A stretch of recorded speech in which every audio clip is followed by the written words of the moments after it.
திருமாவளவன் அவர்கள் வந்து மேடன்கிட்ட பேசினார். அந்த வீடியோ காட்சிகளும் சோசியல் மீடியாவில் பிரபலமாச்சு.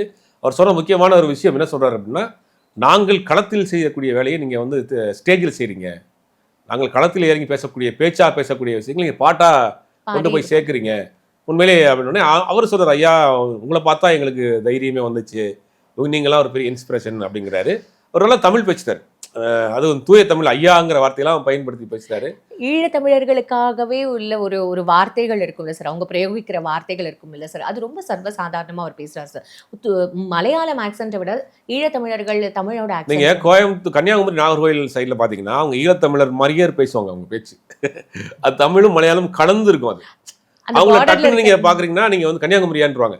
ஈழத்தமிழர்கள் சில பேர் கேட்டீங்கன்னா கன்னியாகுமரியாம்பாங்க, இல்ல கன்னியாகுமரி பாருங்களை பார்த்து நீங்க ஈழத்தமிழரான்னு கேட்பாங்க. அது மாதிரி இன்னும் தமிழும் மலையாளம் பார்டர்ல இருக்கிறதுனால மிக்ஸ் பண்ணி பார்டர்ல இருக்கிறதுனால மிக்ஸ் பண்ணி வரும். அதனால இவர் அங்கேயே பிறந்து வளர்ந்தவராக இருக்கிறதுனால ஆனால் தமிழ் நல்லா பேசுவாங்க. அப்போ என்ன நினைக்கிறேன்னா அவங்க அம்மா வந்து தமிழ்லேயே இந்த பையன்கிட்ட பேசிட்டு இருக்காங்க.